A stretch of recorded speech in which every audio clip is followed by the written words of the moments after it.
Excuse me as I kiss the sky.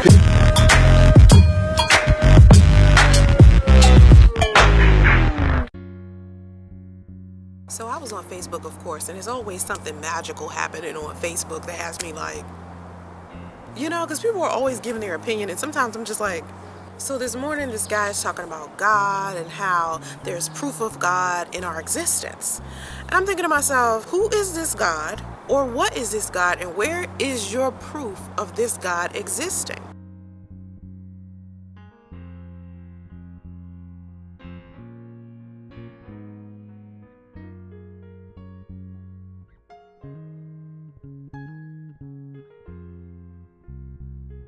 How do you know where all of us come from? I mean, because for me, it's either I came out my mother's womb, or I'm from Egypt or Africa or something like that. And yes, Egypt isn't Africa, so don't try to play me like I'm dumb inside of my comment section. Oh, Soncerae thinks Egypt and Africa are two different things. No, honey, I am aware of my continents, countries, states, and cities. I said, okay, so where is the proof that any of this exists? And he says to me, you believe in science? I said, yes, I believe if I jump out the window, gravity will make me hit the ground. So of course I believe in science.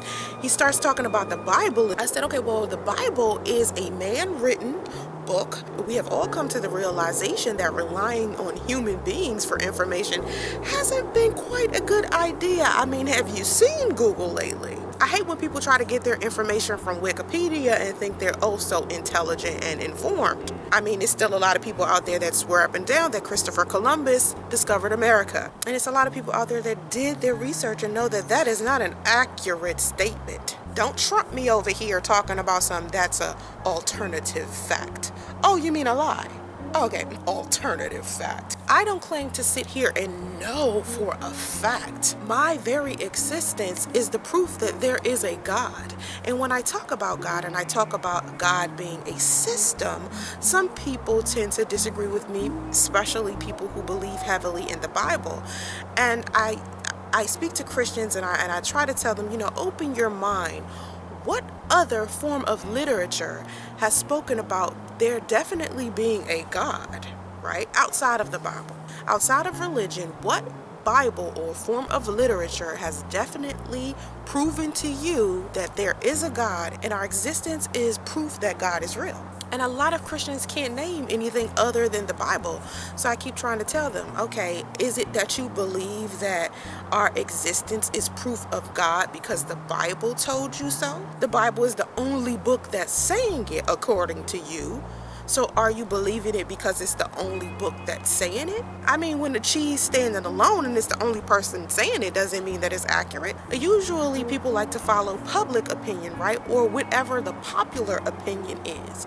So wouldn't you want to follow a book that is saying something that a whole bunch of books are saying? Like, then you will really feel like, okay, this must be accurate because every single book is saying this. But the Bible is the only book that's saying it, correct?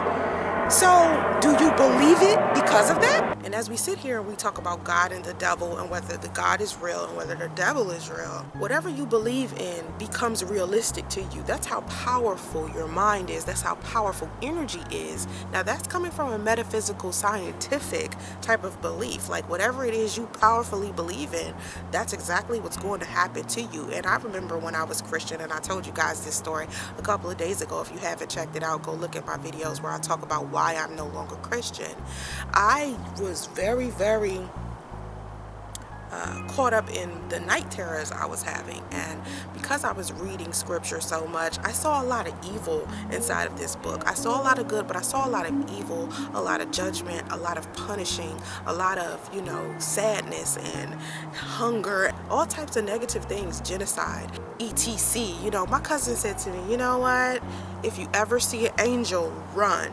Because anytime an angel showed up in the Bible, something bad was going to happen. And I'm like, yo, you're so right. Like, that's so fucking true. A guy was talking about how these doctors and these nurses were working overtime to save this child's life. And someone had the audacity to say that God had something to do with it. So he was feeling some type of way. He was saying, no, these doctors and these nurses have something to do with it. Look how many of them are working on this child, trying to keep this child alive. And so this is what started the debate, and it was like on Twitter. And someone said, God is everything. The baby, the doctors, this moment, the timing.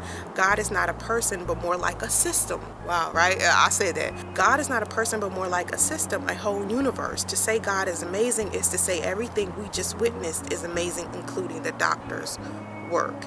And then another girl comes in and she says God is evil too. If we classify God as everything, that means God has to be the bad stuff as well. And so I tell people all the time, when I'm going through something bad, that is still God's fault to me, if God is definitely like this puppet master in the sky orchestrating all of the things that's happening in my life. Because, you know, when people would say to me, what happened to you recently with your son and your son's father, that wasn't of God. You know, you should have trusted God. And I say, I prayed my whole relationship. I was praying before I even got in that relationship. I listened to God the entire time.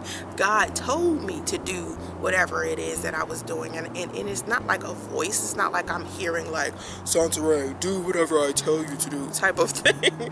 No, it's more of when I get the impulse or it feels right or I get the vibe to do it, I do it.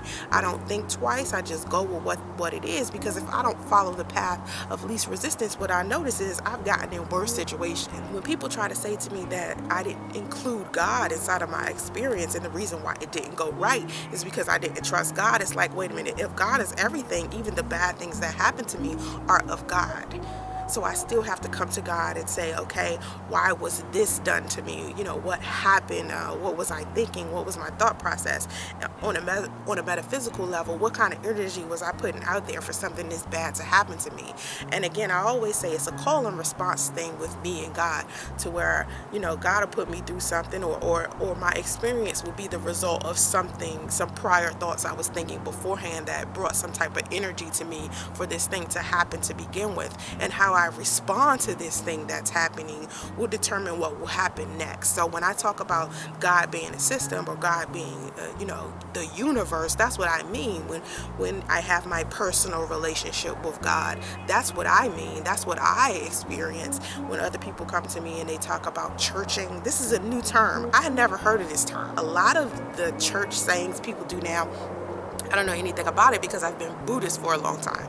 But I seen in my comment section like 3 people say something about churching, which is people who just go to church for just to say they go to church, not really praying, not really doing whatever it is that they need to do, you know, praying and waiting for an answer and not necessarily applying action. That's not how I operate at all. I've never churched, you understand what I'm saying?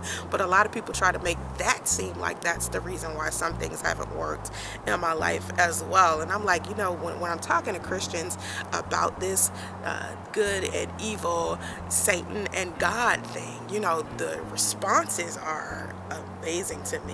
And when I was talking to that guy on Facebook earlier, you know, he was doing a lot of deflection. He never did give me an answer to what I was asking him, because my main question has been to Christians, okay? And any person that feels like they know that there is a God, okay? They know that there is a God who is orchestrating everything. I'm not saying I don't know this from a faith perspective, but I'm talking about from the perspective of something tangible that you can touch, something, you know, like I know this is a phone because I'm looking directly at it and it's a phone, you know what I mean? So I'm asking him, I'm like, okay, where is the proof that there is a God? Our existence, he was saying, our existence is proof that there is a God. I said, well, how do you know that God created us? Where is proof that God created us? And where is proof that there is a God outside of the Bible? That's my question, and that's what I want you guys to discuss in the comment section below. Please feel free to like, subscribe, and share. Donate, please, to Happiness Seeds. Your donations go to Justice's College Fund. Please, civil arguing. Civil, don't get ignorant. I delete ignorant, okay? Have vision and stay focused. Namaste.